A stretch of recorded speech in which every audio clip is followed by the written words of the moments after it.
Un autre Canadien maintenant, Ryan Wedding, présentement 42e au classement de la Coupe du Monde. Arrivé en 24e position lors de la compétition de surf des neiges aux Jeux de Salt Lake City, Ryan Wedding a atteint les sommets dans une toute autre discipline. L'un des trafiquants de drogue les plus importants en Amérique du Nord, il s'est taillé une place sur la liste des 10 criminels les plus recherchés par le FBI. C'est un profil comme on en voit rarement sur la scène criminelle internationale. Il a transposé ses qualités d'athlète dans son rôle d'importateur de cocaïne.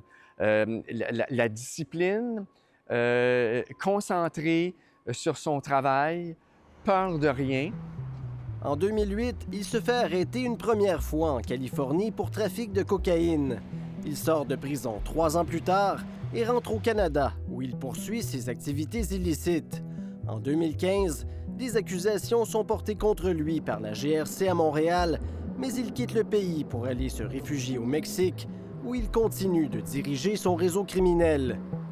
Le FBI et la GRC évaluaient qu'il importait 60 tonnes de cocaïne par année au Canada. Protégé par le cartel de Sinaloa, Ryan Wedding fait transiter la drogue du Mexique jusqu'aux États-Unis, puis au Canada.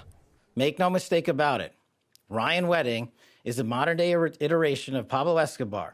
Le directeur du FBI, Kash Patel, le compare à Pablo Escobar ou encore à El Chapo, 2 célèbres barons de la drogue.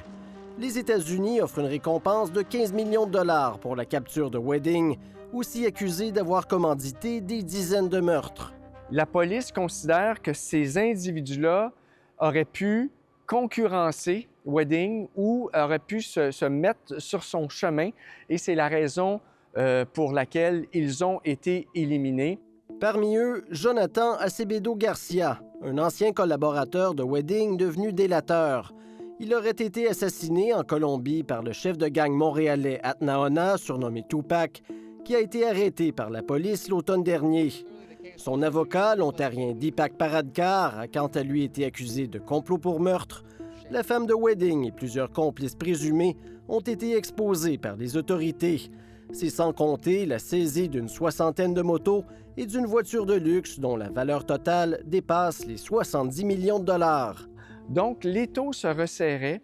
Ça coûte très cher aussi une cavale, surtout quand tu deviens un poids pour une organisation avec laquelle tu fais affaire.